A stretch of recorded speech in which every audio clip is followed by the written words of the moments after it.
Ladies and gentlemen, welcome to the archived version of the developer commentary run of Mirror's Edge Catalyst that we did as a live stream. This run was done as part of a charity marathon benefiting the Prevent Cancer Foundation. It is presented without ads, and instead I would like to ask that if you enjoyed this content, please consider donating $1 or $2. You can find links that on the video and in the description. Enjoy!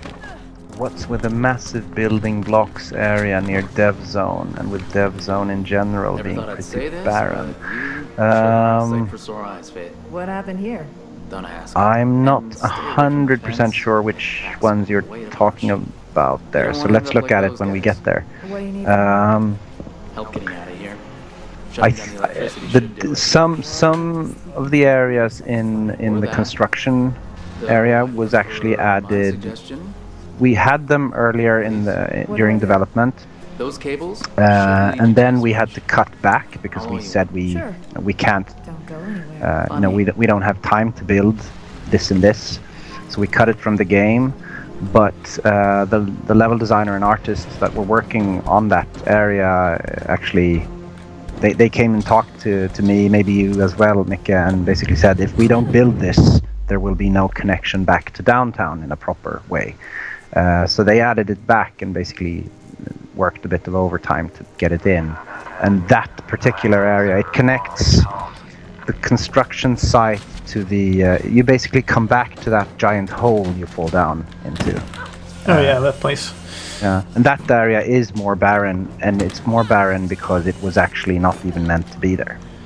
There's that, and then there's also...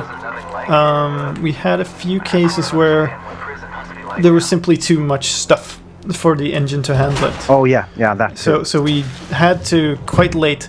This happens in all projects, by the way, because artists like making shiny art. And then at some point you go like, hey, guys, have you noticed that there's 5 FPS in this area and we're shipping in a month? And then they have to cut away and there's lots of complaints. But... so that's happened specifically, I think, in construction. That was some parts of construction were poorly constructed. Right. So we had to change some of those. Find a way around. Yeah, somebody is mentioning here that we actually get to ground level here as well, and that is absolutely true. It's true. I forgot about that. But the thing is, but what is also true is that ground level here is actually very similar to how ground level in release is, which means that it's dark, it's dirty, it's basically not the place you want to be in. It's also like the exception in the game. Yeah. It feels very different because you aren't on ground level all the time. There. Done. Oh, and You owe that me one. police car. That went through a couple of iterations as well. The guy standing there and we're trying to get the shadow right. And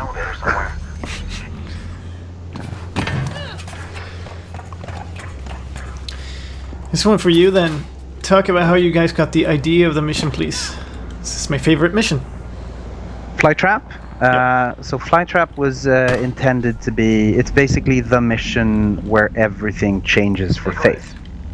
Benefactor, even though it's the mission where she, press F to become a terrorist, it's the mission from release and forwards. It's all about just becoming more skilled, becoming better, and Benefactor is built to take you as high up as you can possibly come within the city, and basically start you when you end Benefactor, you're more or less at the top of the world. You're the queen of everything, and Flytrap was constructed to basically tear that down. And what we thought of was that after Benefactor, the player should be skilled enough to face a more hostile environment where the Krugersec are way more aggressive, and where a lot of her safe areas are taken away from her. And it's also the mission that sets off her journey toward Black November and the underground areas, and the game basically becomes darker.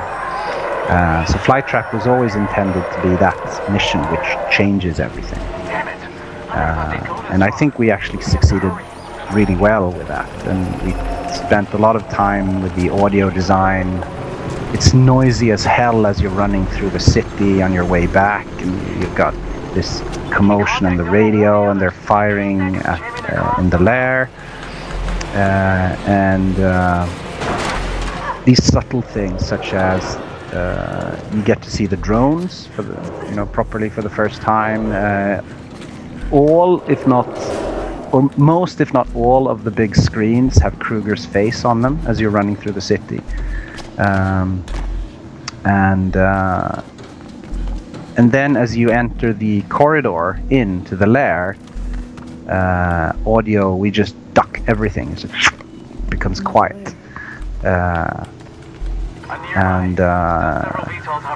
think it's actually incredibly hard to direct the player this way when they're free to do whatever they want. We are not forcing the player to run back to the Lair, but I have personally not seen a single player not do that. No, I don't think I've seen that either. Oh. And there's two really possible ways into the Lair. I think some of them might... I don't know if we blocked... We blocked the northern entrance, I think. Yeah. And it's just... And also this, you come back, you've spent a good portion of the game in the Lair, and everybody's happy and they are your friends, and then you come back to it and it's broken, it's shot to pieces and everything is burning. And you see Isabel Kruger here just loading body bags onto the VTOL and flying away, and I think we did really well with the drama here. This meshes pretty well in that this is the first really big fight of the game too. Yeah. Yeah, and where we introduced oh god, it's called Sentinel. God. And this fight I like. It's way harder than anything previously faced. Yep. And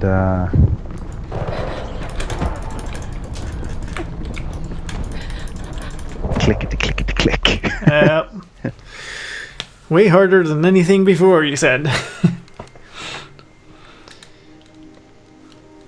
Usually don't have a problem with this, but it has been several months since I've played this game now. Yeah. Alright, let's do this again. Click like a madman. Yep. Doing a breach of control. We report back momentarily.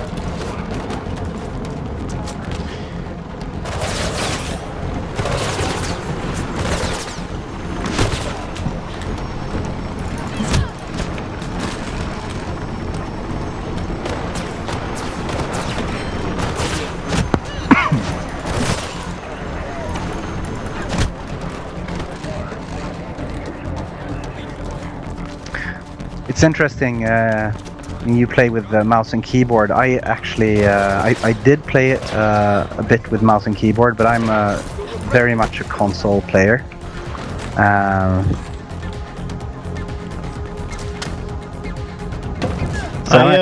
When I was planning on this event the first time, I was considering doing it with a controller just for smoother moments and stuff.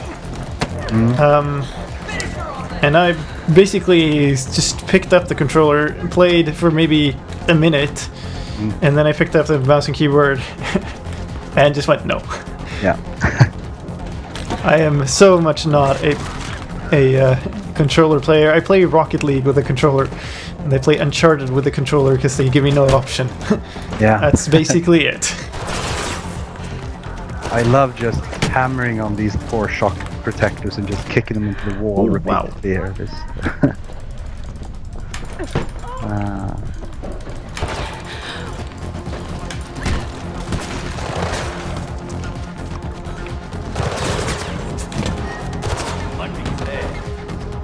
So a big part of what makes this fight so difficult is it's one fight. Yeah, exactly. You really need to perform. And you sort of stick with your mistakes the entire fight. Yeah. But there is a save. There's a checkpoint before the Sentinel, right? Yeah, there didn't used to be. No, I know. It was the most punishing thing ever seen in gaming. It's like, I made it to the Sentinel and I died, and I have to do everything again. It's like, yeah.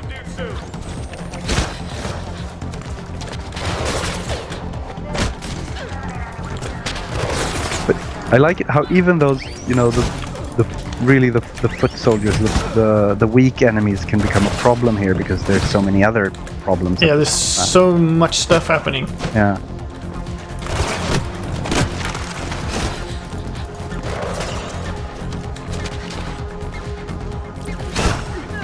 There's actually quite a bit of suck when you jump from above. But oh yeah, there's a lot of guidance helping your motion there.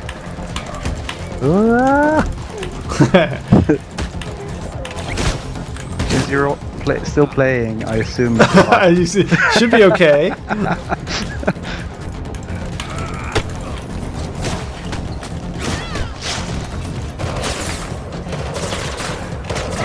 Oh, come on.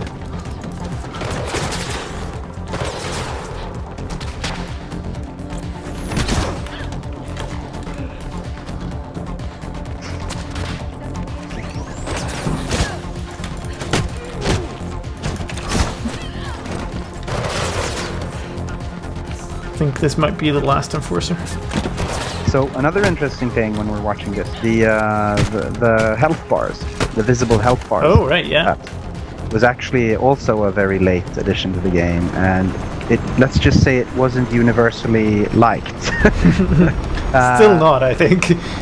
But I think that's also one of the things I felt that it was the right call. There's nothing more I loathe about games that don't give you enough feedback,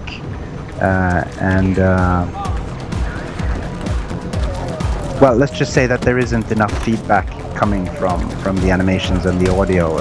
You don't really know how much more you have to punch them in the face to win. Yep. I feel. Maybe people disagree with me. These introduction animations of the enemies too are also something added pretty late. Yeah. And you did those? I did a first version of them. Some of them are still mine. Some of them have been polished. This guy can be such an asshole. Yeah, you can stun lock him. You can get into a pretty decent stun lock, but he likes breaking it. There's lots of clicking involved. Ow.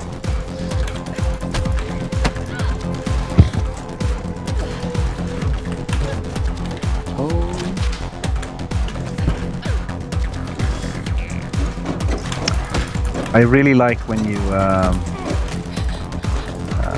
finally when you get the I can't remember what we ended up calling the disruptor, right? Oh yeah. Can finally shock him and get some breathing space, especially when there are more of them at the same time. Yep.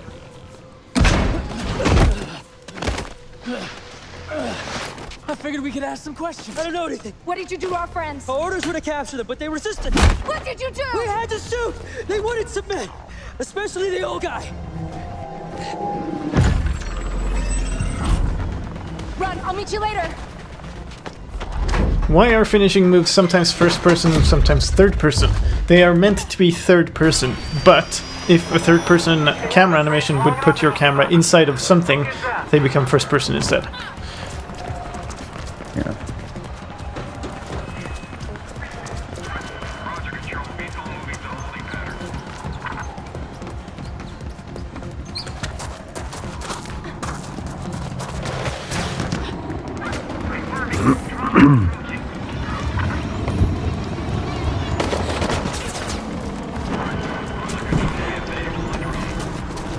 And I love being chased by the drone, the hunter drone. Yep. went through quite a few tweaks as well. It starts firing at you, it misses, you get the blue rays that tell you that it's close. It's actually really hard to communicate that you're being chased because you never look back, you just keep running. It's a very different thing from a third-person game. Yeah. Did you guys get into one big problem that seems impossible to fix, or kind of, an engine issue, gameplay issue, the open world? I don't know if we ran into anything that we felt, we had to solve that was impossible, right? We did construct, I've seen some people complaining that, big parts of the city aren't actually, they're only connected through a corridor here or there or something like that. And that was intentional because we needed time to stream in chunks, etc. There's a lot of it that is intentionally technically built the way it's built. Yeah.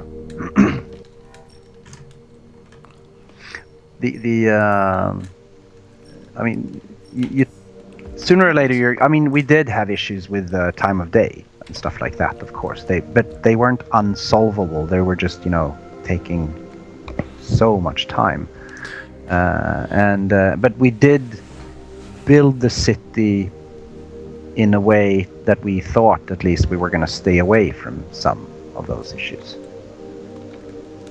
Yeah, I think the closest thing to something we didn't really solve was the sort of time of day skips that we have. Whenever you get to a cutscene, it's probably actually the reason why the cutscenes are lagging. And that's the fact that the time of day has to recalculate all of the basically every piece of lighting in the game has to be recalculated. Let's see, how do I have to go around that way. Has the dev team ever considered tools to edit part of the map of the levels instead of creating time trials only? Of course we considered it, but it's if it just takes an immense amount of time to build tools that you put in the player's hands, and that would have taken time away from something else. Yeah, I think one thing to realize with tools in specific is that when we work on a game, we often work with extremely poor tools. Yeah. We make exactly as much as needed of a tool for it to function to build a game with, and nothing else.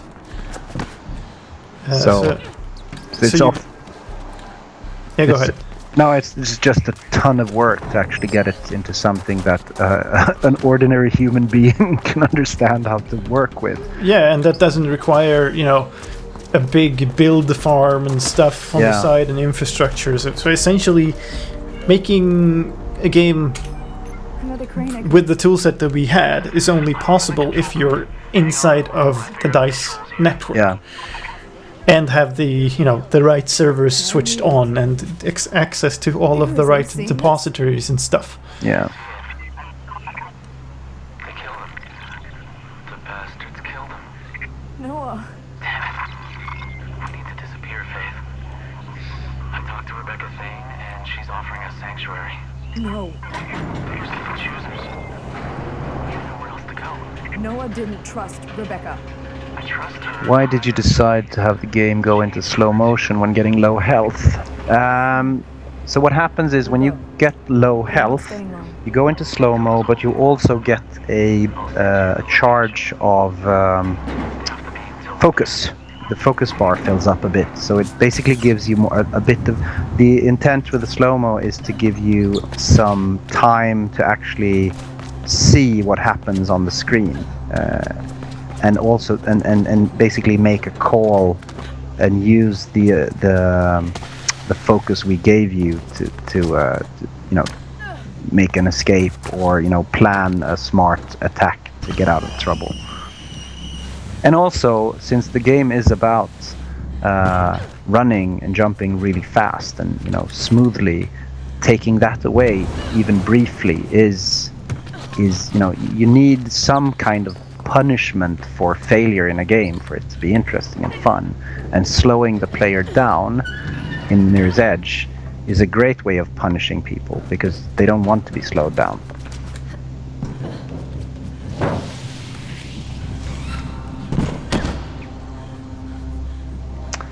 Did the team want to build a story-driven game or a gameplay-driven game? Both. Story-driven, definitely. I always, start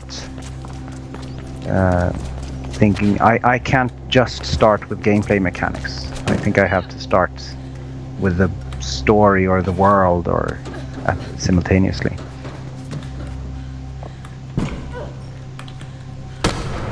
Yeah, I think it's pretty clear where the sectioning is. Like, there's a lot of story that drives the game forward, but it's also very dependent on the gameplay. It's merged together. And there's sections of it that are almost purely gameplay, like the grid nodes, and then there's very story-heavy stuff.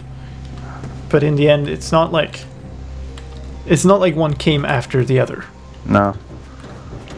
And the main beats of the story were planned really early, and then of course it's changing and it's morphing, and characters come and go, and stuff happens during development, just like it does, if you write a book or if you write the movie script. You add stuff and you take things out and you change things around until you're happy with it. And then you change things around a bit more because maybe you don't have the budget to do exactly what you want to do. That's probably true. Yeah. So, and that happens, I guess, for absolutely everything. Everything we go to see at the cinema or every game we play, it changes somehow because of creative decisions and budgetary reasons.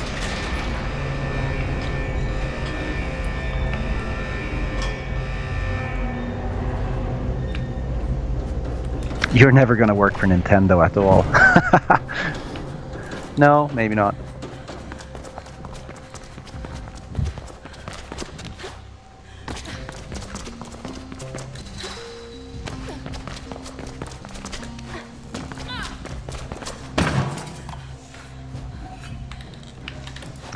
Oh, going back to the slow-mo at low health, it doesn't really give you enough time or control to make a decision since the camera also slows down. That might very well be so. I mean, it was, as with anything you make in a game, there is an intent and then there is the reality, and did we actually succeed with what we wanted to do? I think what it does very successfully is communicate to you that you are now in big trouble, and you have to do something about it. Exactly. So I think the punishment part of it is, it's you really need to step up now, or else you are going to die. What we could do is also just kill the player immediately without warning, but that's horrible game design. Have seen eye to eye, but I did respect him. Well, essentially, And your parents. a common piece of game design is that your health bar isn't really true to what your actual health is. You actually have a little bit more health on the low end of the health bar than you do on the high end. Yeah. You get a little bit of a sort of saving grace at the bottom there. I think, but you're wrong. I don't have it. Yeah. See, I think you do. And that's why Kriegersek is hunting you, and why they killed Noah. Back off. Just make us immortal. I can't anymore. Game design's so easy. At some point, Yeah. I'm gonna ask you to step up. I'll have a walking simulator right up for you. Yeah. Look, all I'm saying is this. You're no longer neutral, Faith. Just get some rest. I'm sure you're James Slavin says, talk about the audio. audio director. Okay, I will. We talked a bit about the audio. We can talk more about the audio for sure.